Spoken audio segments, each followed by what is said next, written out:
السلام علیکم ناظرین حضرات، چینل کو ابھی سبسکرائب نہیں کیا ہے تو چینل کو سبسکرائب کر لیجئے، ساتھ میں بیل آئیکن ضرور دبا دیجئے تاکہ آنے والی ویڈیو کی نوٹیفیکیشن آپ کو ملتی رہے۔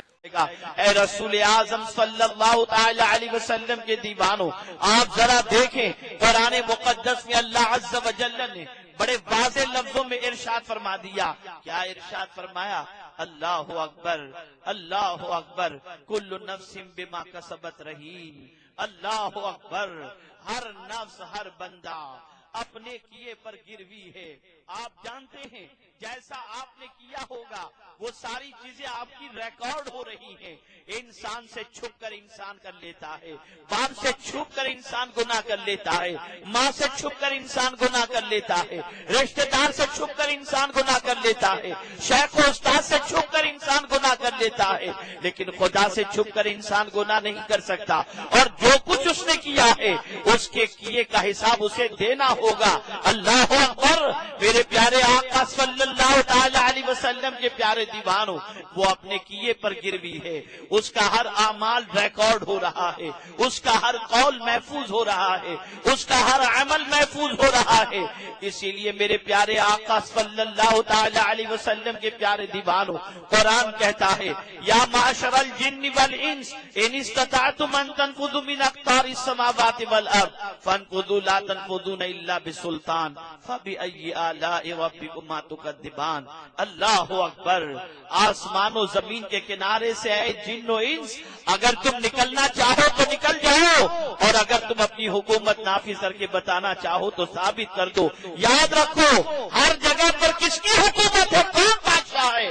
اللہ عز و جل حاکم مطلق ہے، ہر جگہ اسی کی حکومت ہے، ہر جگہ اسی کی ملکیت ہے، ہر جگہ اسی کا قبضہ ہے، ہر جگہ کا مالک وہی ہے۔ میرے پیارے آقا صلی اللہ علیہ وسلم کے پیارے دیوانوں، آپ ذرا اندازہ لگائیں، صحابہ کرام علیہم الرضوان کی زندگی کو دیکھو، تابعین کرام علیہم الرضوان کی زندگی کو دیکھو، اولیاء کاملین کی زندگی پاک کا جائزہ لو تو آپ کو پتا چلے گا کہ ان کی نگاہوں کے اندر یہ تصور کتنا سمایا ہوا تھا کہ روز جزا کا مالک اللہ ہے، ایک دن اس کی بارگاہ میں حاضر ہونا ہے۔ اس لیے جب جب اللہ کا حکم آتا اللہ کے حکم کے سامنے سر نگوں ہو جاتے، اللہ کی اطاعت کے سامنے سر تسلیم خم کر دیا کرتے۔ یہی وجہ ہے کہ بہت ساری عادتیں زمانے جاہلیت کی تھیں، لیکن اللہ اکبر ان عادتوں کے خلاف اللہ کا حکم نازل ہوا، صحابہ نے فوراً چھوڑ دیا، اس کی طرف بڑھنے سے بچ گئے، فوراً اپنے وجود کو روک لیا۔ اور یاد رکھو ایک خاص بات میں آج آپ کے سامنے عرض کر دینا چاہتا ہوں، آپ اپنا گھر چھوڑ کر آئے ہیں، یہاں خواتین بھی اپنا گھر چھوڑ کر کے آئی ہیں، میں بھی اپنا گھر چھوڑ کر کے آیا ہوں۔ ہم سب یہاں پر کیوں آئے ہیں؟ تاکہ اللہ کا ذکر سنیں، اس کے رسول کا ذکر سنیں اور اپنی زندگی کو سنوارنے کی کوشش کریں۔ ہم نے گھر چھوڑا، ہم نے اپنا آرام چھوڑا، ہم نے ساری چیزیں چھوڑی، گھر کے پنکھے چھوڑے، گھر کا اے سی چھوڑا، گھر کی کرسی چھوڑی، گھر کا صوفہ چھوڑا، گھر کا بستر چھوڑا، آ کر کے آپ ٹاٹ پر بیٹھ گئے۔ نہ یہاں پنکھے کا انتظام ہے، نہ یہاں اے سی کا انتظام ہے، زمین کے اوپر بچھائی ہوئی ٹاٹ پر آپ بیٹھ کر میرے نبی کا ذکر سن رہے ہو۔ میں ایک سوال آپ سے پوچھنا چاہتا ہوں، کیا یہ آنا آپ کا افضل ہے؟ کیا یہ بیٹھنا آپ کا افضل ہے؟ کیا اس طریقے سے ذکر سننا افضل ہے؟ اللہ اکبر، کیا چیز افضل ہے؟ آقا سے پوچھو۔ آقا کریم سے صحابہ نے پوچھا تھا ای الہجرت افضل یا رسول اللہ، اے اللہ کے رسول کون سی ہجرت سب سے افضل ہے؟ یعنی کون سی چیز چھوڑنا افضل ہے؟ آپ گھر چھوڑ کر کے آئے، آرام چھوڑ کر کے آئے، اطمینان چھوڑ کر کے آئے، گدا چھوڑ کر کے آئے، پنکھا چھوڑ کر کے آئے، بیوی بچوں کو چھوڑ کر کے آئے، یہ ہجرت آپ نے کی، یہ سفر آپ نے کیا، یہ ان کی جدائی آپ نے برداشت کی، یہ ہجرت افضل ہے؟ آقا سے پوچھو یا رسول اللہ کون سی ہجرت افضل ہے؟ کون سی چیز کی جدائی افضل ہے؟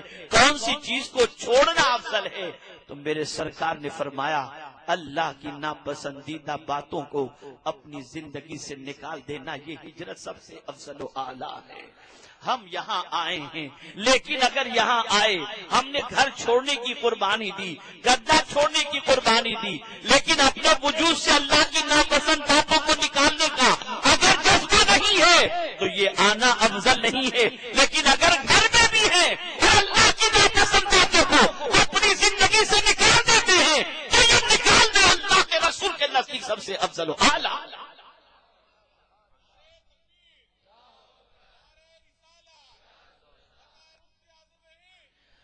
ہم بہک گئے، ہم برگلانے کے شکار ہو گئے، ہم نفس کے غلام ہو گئے، ہم شیطان کی اکساہٹوں کے شکار ہو گئے۔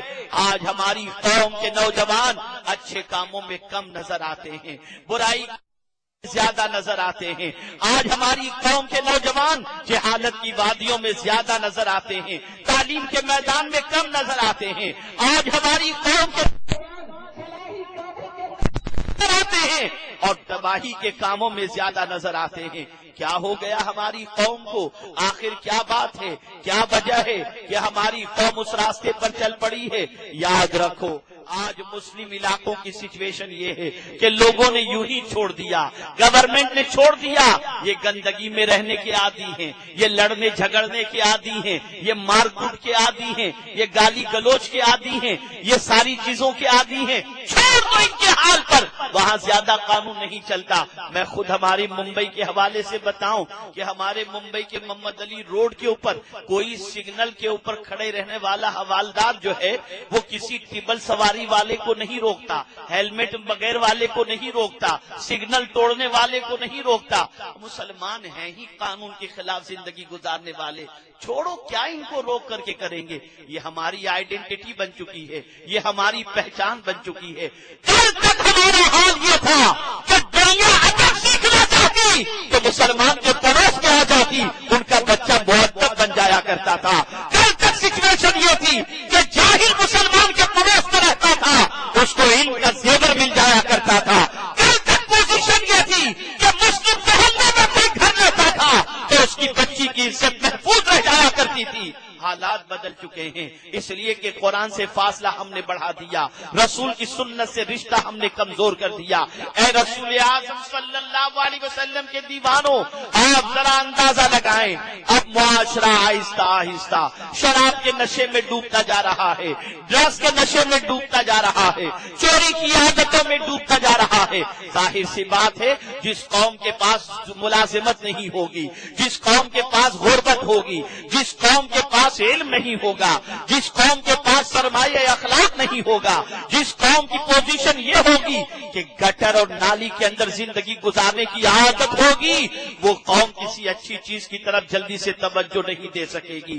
آج آپ جانتے ہیں میرے پیارے آقا صلی اللہ علیہ وسلم کے پیارے دیوانوں، میں نے ابھی کچھ دنوں پہلے ایک امریکہ سے واپس آئے ہوئے شخص سے ایک بات پر گفتگو چل رہی تھی۔ اس نے ڈرگس کے نشے کا عادی بنانے کا طریقہ، کس طریقے سے مغربی دنیا کے اندر مسلمانوں کو اور نشے کے عادی بنانے والوں کے لیے جو طریقہ انہوں نے اختیار کیا، اس کے حوالے سے انہوں نے گفتگو کی۔ انہوں نے کہا جب کسی بچے کو نشے کا عادی بنانا ہوتا ہے اور اس کو نشے کی عادت اور نشے کی سپلائی کی طرف مائل کرنا ہوتا ہے تو سب سے پہلے اسے بے ہوش کر کے اس کی رگوں کے اندر نشے بھر دیے جاتے ہیں، اور جب انجیکشن دے کر اس کو نشہ چڑھا دیا جاتا ہے وہ ہوش میں آتا ہے تو نشہ ہی مانگتا ہے۔ نتیجہ یہ ہوتا ہے کہ نشے کے بغیر اس کا جینا مشکل ہوتا ہے۔ پھر یہی نشہ وہ پینے کے ساتھ ساتھ بیچنے کا عادی بن جاتا ہے، اور بیچنے کے ساتھ ساتھ نہ جانے کتنی نسلوں کو تباہ کرنے کا عادی بن جاتا ہے۔ یہ ساری چیزیں کیسے ہوتی ہیں؟ سنگت کی بنیاد پر، معاشرے کے ماحول کی بنیاد پر، علاقے میں بسنے والے لوگوں کی بنیاد پر۔ ایک شرابی پورے معاشرے کو برباد کر دیتا ہے، ایک ڈرگ سپلائر پورے معاشرے کو نشے کا عادی بنا دیتا ہے، انسٹالمنٹ کے اندر نہ جانے کتنوں کو مارتا ہوا نظر آتا ہے۔ مجھ سے کسی نے کہا تھا کہ شرابی کے حوالے سے شریعت کے اندر جو حد رکھی گئی ہے اس حد سے تو بہت زیادہ اس انسانوں کے اوپر ظلم محسوس ہوتا ہے۔ میں نے کہا نہیں، اللہ اکبر، اللہ کے رسول صلی اللہ تعالی علیہ وسلم نے شراب کے حوالے سے جو قانون عطا فرمایا ہے اور رب قدیر نے جو حرام فرمایا ہے، یہ تو اسلام کے قانون کی عظمت و برکت ہے کہ معاشرے کو اللہ کے رسول صلی اللہ علیہ وسلم اللہ کے قانون کے ذریعے امن کا گہوارہ بنانا چاہتے ہیں۔ میں آپ کو بتاؤں، میں آج پڑھ رہا تھا ماضی قریب کے اندر جب امریکہ اور برطانیہ نے یہ محسوس کیا کہ شراب کی وجہ سے جرائم بڑھ رہے ہیں اور ملک میں شراب پر پابندی لگائی جائے تو قانون نافذ کیا کہ شرابیوں کو سخت سزا دی جائے. جانتے ہیں آج سے کچھ سالوں پہلے کی بات ہے کہ کئی ہزار لوگوں کو انہوں نے جیل کی سلاخوں کے 5 لاکھ لوگوں کو جیل کی سلاخوں کے پیچھے صرف اس لیے ڈالا گیا کہ وہ شراب پیتے تھے. کچھ لوگوں کو پھانسی دے دی گئی شراب پینے کی بنیاد پر، لیکن شراب ختم نہیں ہوئی، نہ اس کی عادت ختم ہوئی. وجہ کیا تھی؟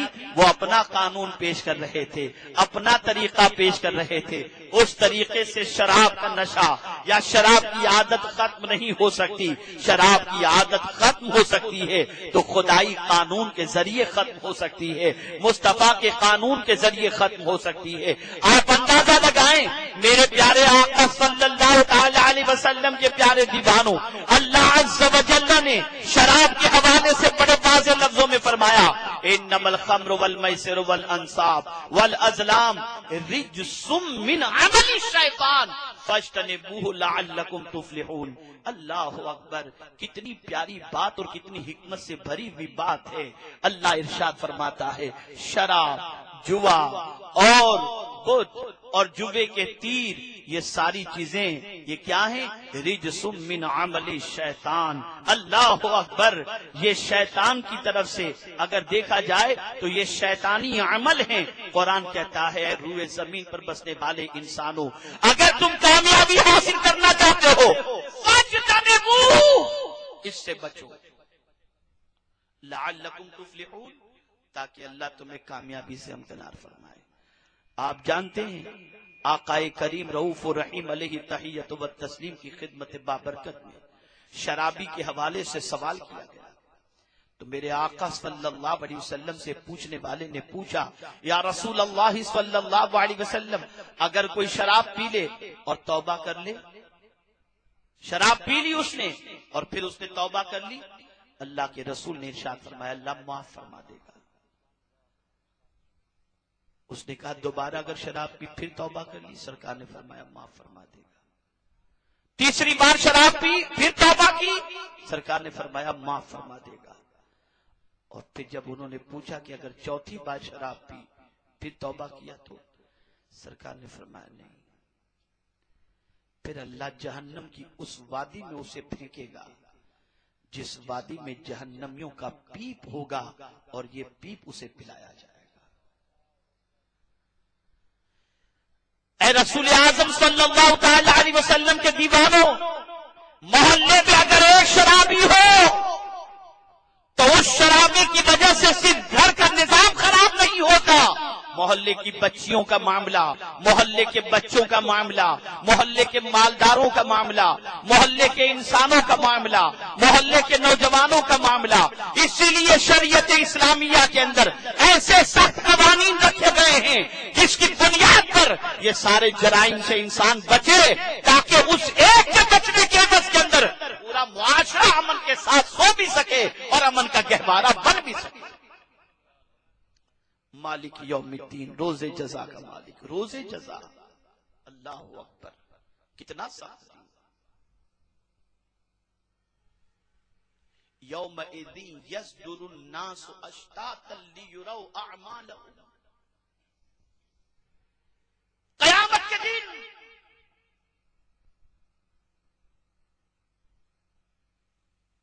یصدر الناس اشتاتا، الگ الگ گروہوں میں لوگ چلیں گے. لیروا اعمالهم، ان کو ان کے اعمال دکھائے جائیں گے. الگ الگ راہیں چلیں گے، لیکن جائیں گے کہاں چل کر؟ توجہ چاہوں گا، جائیں گے کہاں؟ وہ چل کر کے جانا کہاں چاہیں گے؟ کہاں جائیں گے وہ؟ تو مفسرین فرماتے ہیں ہر جانے والا الگ الگ راہوں سے جائے گا، لیکن جائے گا خدا کے پاس، پہنچنا اسی کی بارگاہ. اسی لیے جب کسی کا انتقال ہوتا ہے تو ہم کہتے ہیں انا للہ و انا الیہ راجعون، بے شک ہم اللہ کے لیے ہیں اور اسی کی طرف لوٹنے والے ہیں. پلٹ کر انسان کو کہاں جانا ہے؟ اسی کے پاس جانا ہے، اللہ ہی کی بارگاہ میں جانا ہے. اب یہاں فرمایا گیا الگ الگ راہوں سے، ہر ایک کی چال جدا ہوگی، ہر ایک کے چلنے کا انداز جدا ہوگا. کوئی آہستہ چل رہا ہوگا، کوئی تیز رفتار چل رہا ہوگا، کوئی دوڑ رہا ہوگا، کوئی گھسیٹ رہا ہوگا اپنے آپ کو، کوئی لڑکھڑا رہا ہوگا. سب کی پوزیشن اپنے اپنے اعمال کے اعتبار سے چلنے کی ہوگی. کسی کی پوزیشن یہ ہوگی کہ مسکراتے ہوئے چل رہا ہوگا، اس کے چہرے کو دیکھ کر کی قیامت میں لوگ پکار اٹھیں گے، چہرہ بتا رہا ہے کہ یہ جنتی جا رہا ہے. اللہ اکبر. اس کے چلنے کی رفتار بتا رہی ہے کہ وہ جنتی جا رہا ہے. لیکن میرے پیارے آقا صلی اللہ علیہ وسلم کے پیارے دیوانوں، وہ بندہ جو یوم حساب کا تصور اپنے دل و دماغ میں رکھتا ہے اور رکھنے کے بعد اپنی زندگی کو قانون الہی کے مطابق گزارتا ہے، جب وہ قیامت میں خدا کی بارگاہ میں حاضر ہوگا، اس کی شان بڑی نرالی ہوگی، اس کی کیفیت بڑی نرالی ہوگی، اس کا حال بڑا نرالا ہوگا، اس کی سچویشن بڑی بہترین ہوگی. سچویشن کیا ہوگی؟ تو میرا رب فرماتا ہے یہ آنے والا مجرم نہیں ہے. اگر دنیا کے اندر وہ مجھ سے ڈرتا رہا، دنیا کے اندر میرے قانون کی فیور کرتا رہا، دنیا کے اندر میرے قانون کے مطابق زندگی گزارتا رہا، بھلے دنیا اسے کمزور تصور کرتی رہی، لیکن آج میں اس کا مقام پوری دنیا کے انسانوں کو بتاؤں گا. تو قرآن کہتا ہے وہ اللہ سے ڈرنے والا بندہ. آج کی سوسائٹی میں گناہ کرنے والے کو عزت ملتی ہے. آج کی سوسائٹی میں اگر سرمایہ انسان کے پاس ہے اور زنا کر رہا ہے، لوگ اس کے زنا کو نہیں دیکھ رہے. غبن کر رہا ہے، اس کے غبن کو لوگ نہیں دیکھ رہے. محل میں رہ رہا ہے، کروڑوں کا مالک ہے، اربوں کا مالک ہے، بھلے عیاشی کرتا ہو لیکن لوگ اس کو برا نہیں سمجھتے، عزت دیتے ہیں، قریب بٹھاتے ہیں، ساری چیزیں ہوتی ہیں. لیکن اگر کوئی اللہ سے ڈرنے والا، ہمارے جیسے مفتی صاحب ہیں، علماء ہیں، مبلغین ہیں، اگر وہ اللہ سے ڈرتے ہیں، بیچارے سیدھے سادے لوگ، مولانا خیریت سے ہو، چل دیے، کوئی پوچھنے والا نہیں، کوئی بھاؤ دینے والا نہیں. لیکن ان کا مقام قیامت میں پتہ چلے گا. ان اللہ سے ڈرنے والوں کے مقام کو قیامت میں دیکھنا ہوگا. اللہ اکبر. میرا رب ارشاد فرماتا ہے مجھ سے ڈرنے والے بندوں غمگین نہ ہونا. آج تمہیں کوئی مہمان بنائے یا نہ بنائے، قیامت میں میں تمہیں مہمان بناؤں گا، میں تمہاری میزبانی کروں گا. قرآن کہتا ہے یوم نحشر المتقین الی الرحمن وفدا. قیامت کے دن متقی رحمان کی طرف اس حال میں جائیں گے کہ وہ مہمان ہوں گے اور اللہ میزبان ہوگا. آپ ذرا سوچو، ایک انسان کسی کو مہمان بناتا ہے، اپنے یہاں بلاتا ہے، تو اس کا منشا یہ ہوتا ہے کہ مہمان کو تکلیف نہ ہو، مہمان کو راحت نصیب ہو، میں مہمان کو اتنا دے دوں کہ مہمان خوش ہو جائے، مہمان راضی ہو کر کے جائے. اللہ اکبر. مہمان نوازی بڑی اچھی چیز ہے، آقا کریم نے بڑی فضیلت فرمائی ہے، صحابہ کرام اس پر عمل کرتے تھے. اور حضرت ابراہیم خلیل اللہ علیہ الصلوۃ والسلام تو اللہ اکبر، ان کی تو عادت یہ تھی کہ 7 دن تک بھوکے رہتے تھے اگر کوئی ساتھ میں کھانے والا نہیں ملتا تھا، روزے رکھ لیتے تھے. بڑے مہمان نواز تھے. اور آج بھی میں یہ کہوں گا، میں مکہ مکرمہ اور مدینہ منورہ میں عربی النسل مشائخ جو ہیں عشاق رسول، علامہ علوی مالکی رحمت اللہ تعالی علیہ جو سرکار حضور مفتی اعظم ہند علیہ رحمہ کے خلیفہ تھے اور محدث وقت تھے، ان کے معاصرین کے اندر جو ان کے زمانے کے ساتھیوں میں سے تھے، ان کے بیٹوں کے گھر پر، ان کے دوستوں کے گھر پر میں آج بھی دعوت میں جاتا ہوں. مہمان نوازی میں نے دنیا کے اندر ایسی کرتے ہوئے کسی کو نہیں دیکھی جتنے وہ لوگ کرتے ہیں. تھک جائیں آپ کھا کر.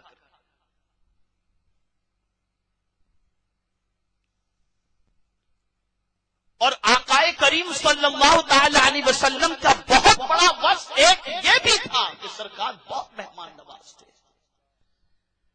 اور یہ بات یاد رکھو، میری بہنیں خاص طور پر سنیں، ہمارے یہاں سسٹم تھوڑا سا یہ ہے کہ جہاں کسی مہمان کے آنے کی اطلاع ملی الا ماشاءاللہ، میری بہن برا نہ مانے تو میں کہوں اگر شوہر کے رشتہ داروں میں سے کوئی آنے والا ہو تو ہماری بہنوں کا منہ چڑھ جاتا ہے، پتہ نہیں کتنے دن رہیں گے، میں کتنا پکاؤں گی، تم کو ان کی خدمت میں پیسے خرچ کرنے میں اچھا لگتا ہے، میں کچھ مانگتی ہوں تو نہیں دیتے اور مہمان آئے تو کھلاؤ۔ یاد رکھو، اچھی طریقے سے یاد رکھو، مہمان اس وقت تک کسی کے گھر پہنچتا ہی نہیں جب تک کہ اس کے پہنچنے سے پہلے اس کی روزی اس گھر میں نہ پہنچ جائے، اور مہمان کے پہنچنے سے کتنے دن پہلے اس کی روزی پہنچتی ہے تو فرمایا گیا 40 روز پہلے مہمان کے پہنچنے سے پہلے اس کی روزی پہنچ جاتی ہے، اور فرمایا گیا مہمان جب گھر سے نکلتا ہے تو میزبان کا کچھ لے کر نہیں نکلتا بلکہ میزبان کی بلائیں اللہ اس مہمان کے صدقے میں دور فرما دیا کرتا۔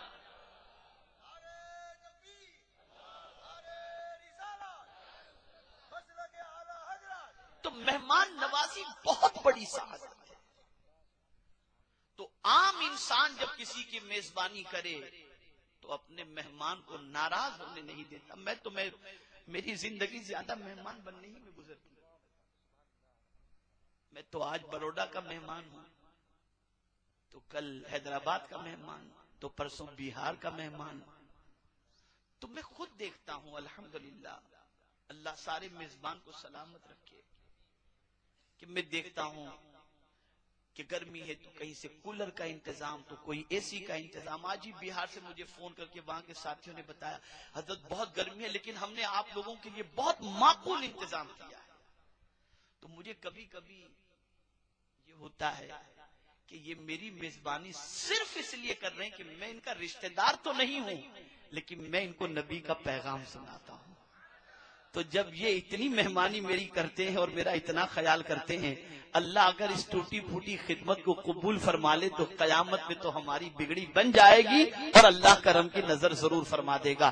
عرض کرنے کا منشا یہ ہے کہ یہ بات ہمیشہ کے لیے ذہن میں رکھو کہ میزبانی یہ بہت بڑی سعادت ہے۔ تو قیامت میں اللہ میزبان، اور وہ میزبانی کرے تو کیا کرے، وہ میزبانی کرے تو اس کی میزبانی کا کیا کیا۔ تو جو دنیا میں اللہ سے ڈرتے ہیں، ایسے ڈرنے والے کو بڑے بڑے سیٹ دعوت نہیں دے۔ مولانا لوگ کہاں بلاتے ہیں یار، پورے رنگ میں بنگو کہیں یہ جائز نہیں، یہ ناجائز ہے، یہ کہیں گے ان کو مت بلاؤ یار، ان کے گھر پہ کھانا بھجوا دے۔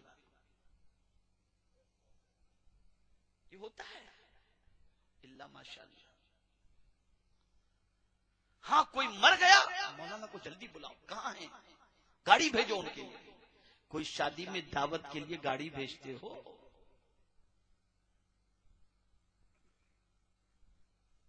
کبھی اس وقت آپ کو خیال آتا ہے، مرنے کے بعد پتا چلا کہ مولانا ہی کام آتے ہیں۔ جیتے جی بھی خیال کرو، اور تمہارے خیال نہ کرنے سے کسی مولانا کی عزت کم نہیں ہوگی، ان کا مقام کم نہیں ہوگا۔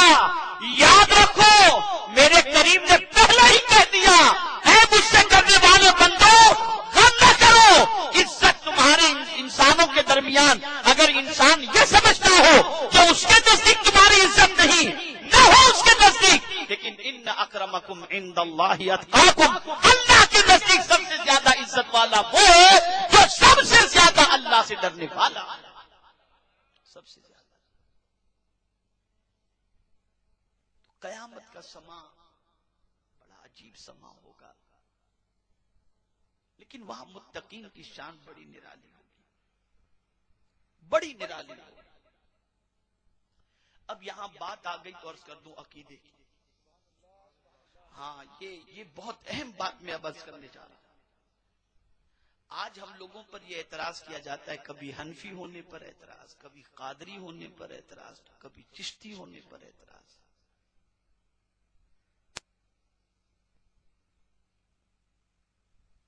تو میں کہتا ہوں نسبت اپنی بنائے رکھو، نسبت اپنی بنائے رکھو۔ قرآن مقدس میں اللہ نے فرمایا یوم ندعو کل اناس بامامہم، قیامت کے دن ہر انسان کو ان کے امام کے ساتھ پکارا جائے گا، ان کی نسبت سے پکارا جائے گا۔ اور یہاں مفسرین کرام نے 7 تفسیریں بیان فرمائی۔ امام سے مراد کون؟ تو فرمایا گیا، ایک تفسیر یہ کی گئی کہ امام سے مراد جس کے وہ امتی ہیں، تو ان سے کہا جائے گا اے امت عیسیٰ، اے امت موسیٰ، اے امت محمدی صلی اللہ علیہ وسلم۔ ایک تفسیر یہ کی گئی۔ ایک تفسیر یہ کی گئی کہ امام سے مراد کتاب، اے قرآن کے ماننے والوں، اے قرآن کے پیروکار، اے توریت کے پیروکار، اے زبور کے پیروکار، اس طریقے سے پکارا جائے گا۔ ایک یہ کہ عام جو مسجد کے اندر امام ہوتے ہیں، جن کے پیچھے زیادہ تر آدمی نماز پڑھتا ہے، محلے کے جو امام ہوتے ہیں، اس امام کی نسبت سے پکارا جائے گا کہ اے اس امام کے ماننے والوں۔ ایک تفسیر یہ بھی بیان کی گئی کہ ائمہ مجتہدین جو ہیں، ان کی نسبت سے پکارا جائے گا، اے حنفی، اے مالکی، اے شافعی۔ اور ایک یہ بھی فرمایا گیا کہ جس مشرب سے، جس شے سے، جس سلسلے سے اس کا تعلق ہوگا، اس سلسلے کی نسبت سے اسے پکارا جائے گا، اے قادری، اے برکاتی، اے اشرفی، اے رضوی، اے چشتی، اس طریقے سے پکارا جائے گا۔ یہ بھی تفسیر کی، یہ بھی تفسیر نعیمی کے اندر ایک تفسیر یہ بھی کی گئی۔ تو اب میں نے سوچا کہ ذرا اس کو اعلی حضرت عظیم البرکت امام عشق و محبت کے اشعار کے اندر میں تلاش کروں کہ کہیں کچھ ادھر بھی ملتا ہے، تو اعلی حضرت کا ایک شعر ملا اور وہاں پر یہی چیز ملی، اس نشانی کے جو سگ ہیں نہیں مارے جاتے، حشر تک میرے گلے میں رہے پٹا تیرا۔ یہ قادری نسبت، حشر تک میرے گلے میں رہے پٹا تیرا، یعنی کل بروز قیامت جب امام کی نسبت سے پکارا جائے تو میرے گلے میں قادری پٹا ہو، تاکہ اس پٹے کی نسبت کی وجہ سے مجھے قیامت کے موقع پر ساتھ نصیب ہو جائے، ساتھ نصیب ہو جائے۔ میرے پیارے آقا صلی اللہ تعالی علیہ وسلم کے پیارے دیوانوں، یہ قیامت کا معاملہ ہے، روز جزا کا مالک اللہ ہے۔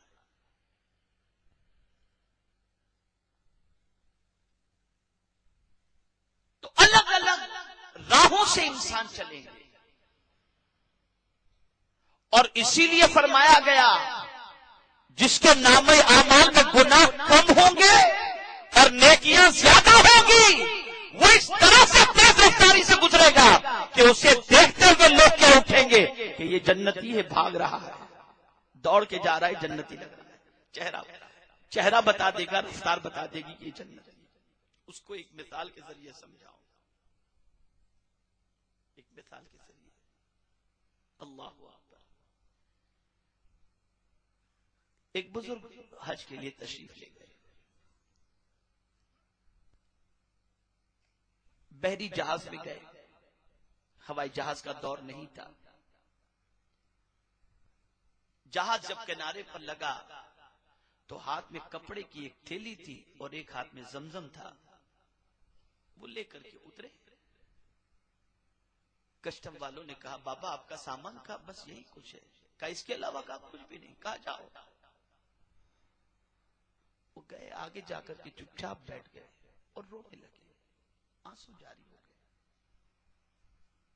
اب جن کے پاس پیٹیوں کی پیٹیاں اور سامان کا سامان تھا، وہ تو اٹھا رہے ہیں اور چیک کروا رہے ہیں اور دکھا رہے ہیں اور پسینہ پسینہ ہو رہے ہیں۔ جب کسٹم کلیئر ہو گئی اور جب نکلے تو راحت کی سانس لی انہوں نے، اور اس کے بعد اس بزرگ کو جب دیکھا رو رہے ہیں تو حیرت میں پڑ گئے، کہا حضور آپ کیوں رو رہے ہو؟ آپ پر تو ہم کو رشک آ رہا ہے. کوئی جانچ نہیں, کوئی سوال نہیں, کوئی پوچھ نہیں, کچھ بھی نہیں. بس آپ تو یوں اترے اور یوں نکل گئے. ہمارا تو تیل نکل گیا, حالت خراب ہو گئی ہماری. ہمیں رونا چاہیے, رو آپ رہے ہو. کہاں, ہاں ایک تصور نے مجھے رلا دیا ہے. کہ حضور کیا تصور. ارشاد فرماتے ہیں یہ جانچ کرنے والا شخص تھا نا, کہاں, ہاں. کہ اس نے مجھ سے پوچھا آپ کے پاس کوئی سامان ہے؟ میں نے کہا نہیں, بس یہی کچھ ہے. اس نے کہا جاؤ, کاش قیامت میں میرا مولا بھی مجھ سے کہتے جاؤ جنت میں, جاؤ جنت. میں قیامت کو یاد کر کے رو رہا ہوں. وہ اللہ والے تھے, وہ ہر چیز میں آخرت کا خیال کرتے تھے. ہم دنیا والے ہیں, نیند میں بھی دنیا اور نماز میں بھی دنیا, جاگنے میں بھی دنیا اور خواب میں بھی دنیا, صرف دنیا.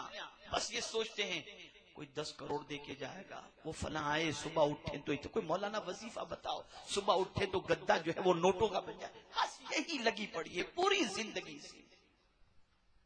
کیا لے کر کے جاؤ گے؟ کیا تیاری کی ہے آخرت؟ کیا ہم نے تیاری کی ہے آخرت کی؟ کیا سرمایہ ہے ہمارے پاس آخرت کا؟ ہم بھول گئے کہ ایک ایک عمل کا قیامت میں بارگاہ سمدیت کے اندر حساب دینا ہوگا. اللہ عز و جل ارشاد فرماتا ہے فَمَن يَعْمَلْ مِثْقَالَ ذَرَّةٍ خَيْرًا يَرَهُ. یہ ذرہ سی ذرہ کی تفسیر بھی آئی ہے. ذرہ سے مراد فرمایا گیا کہ چونٹی, کہ اگر چونٹی جتنا بھی کسی نے اچھا کام کیا تو وہ دکھایا جائے گا. میں حیران ہوں, اے میرے کریم, دکھانے کی ضرورت کیا ہے؟ تو قادر مطلق ہے, تو جو بھی کرے گا بہتر کرے گا, لیکن دکھانے کی وجہ کیا ہے؟ ذرہ برابر جس نے بھلائی کی وہ بھی دکھایا جائے گا. وَمَن يَعْمَلْ مِثْقَالَ ذَرَّةٍ شَرًّا يَرَهُ. ذرہ برابر جس نے گناہ کیا وہ بھی اسے دکھایا جائے گا. مولا دکھانے کی وجہ کیا ہے؟ تو جواب ملے گا ان اللہ لیس بظلام للعبید. اللہ اپنے بندوں پر ظلم نہیں فرماتا. بندے کو پہلے عمل دکھا دیا جائے گا, اور پھر اب یہ جو کہہ رہا ہوں اس کو سنو, عمل دکھایا جائے گا, وہ عمل دیکھے گا, اور پھر صرف میرا مولا دکھائے گا نہیں بلکہ اس عمل کے سلسلے میں گواہ پیش کرے گا. یعنی بندے کی مجال نہ ہوگی کہ اپنے اس عمل کے بارے میں وہ انکار کر سکے. اسے دکھایا جائے گا یہ تیرا عمل ہے, یہ تیرا گناہ ہے, اور اگر تجھے لگتا ہے کہ یہ تیرا گناہ نہیں تو یہ گناہ تو نے ہاتھ سے کیا ہے, ہاتھ گواہی دے, وہ ہاتھ بول اٹھے گا. تو نے اس زمین پر گناہ کیا, اے زمین بول, زمین بول اٹھے گی. بندے کی انکار کی مجال نہیں ہوگی. یہیں سے یہ بات سمجھ میں آئی, یہیں سے یہ بات سمجھ میں آئی کہ انصاف اس کو کہتے ہیں کہ مجرم کو پہلے اس کا جرم بتاؤ پھر اس کے بارے میں کوئی فیصلہ کرو. آج بہت سارے بے گناہ جیلوں کے اندر پڑے ہوئے ہیں, اور بہت سارے ہم جیسے لوگ بہت سارے حکم کے شکار بن چکے ہیں. جرم نہیں معلوم, نہ کسی نے دکھایا. عدل یہ ہے کہ پہلے جرم بتاؤ. ذرہ برابر بھی اگر تم نے غلطی کی بتاؤ, انکار کی مجال نہ ہو, یہ تمہارا جرم ہے, پھر فیصلہ سنا. اور وہ کریم ہے, کسی کے ذرے کے برابر بھی بھلائی کو وہ رائے گا نہیں فرماتا. اس کا بھی میرا مولا بدلہ آتا, اس کا بھی بدلہ آتا. اب یہاں ایک بات عرض کروں, ذرے کے برابر عمل کی بات آئی ہے.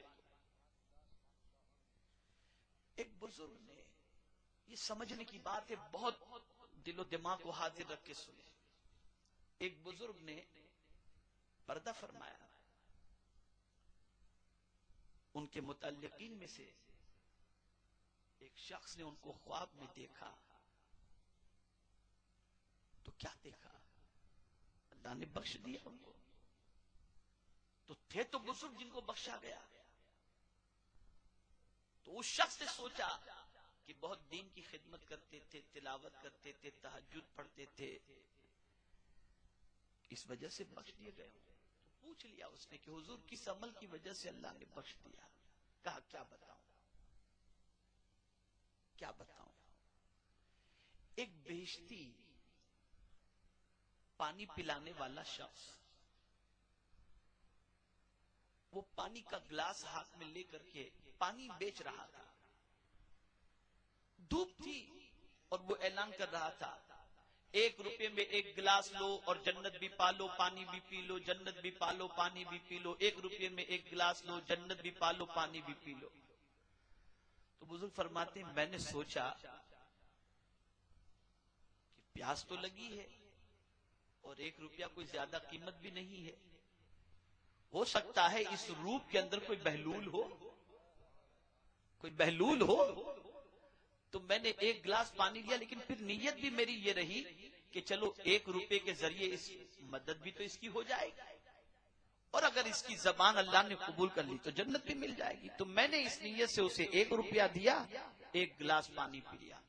اب جب بارگاہ سمدیت میں پیشی ہوئی تو میرے کریم نے فرمایا تو نے 1 روپیے کے ذریعے میرے بندے کی مدد کی, میں نے اس بندے کی زبان کی لاج رکھ کر تجھے جنت کا مستحق. یہ ہے ذرے کے برابر نیکی, یہ ہے ذرے کے برابر نیکی. اور اس بہشتی کو میں مبارکباد پیش کرتا ہوں جو پانی پلا پلا کر پیسے لیتا تھا, بھیک مانگ کر کے, بھیک مانگ کر کے. وہ لوگ جو گداگری کو اختیار کیے بیٹھے ہیں ان کو ڈرنا چاہیے, اللہ سے ان کو ڈرنا چاہیے. میرے سرکار کو بھیک مانگنا پسند نہیں تھا, بالکل پسند نہیں. میرے سرکار صلی اللہ علیہ وسلم کو ہمیشہ دینا اچھا لگتا تھا. اور جانتے ہیں آپ حضرت ابراہیم علیہ السلام سے اللہ نے پوچھا اے ابراہیم تجھے معلوم ہے کہ میں نے تجھے خلیل کیوں بنایا؟ اتدری, کیا تم جانتے ہو کہ میں نے تمہیں خلیل کیوں بنایا؟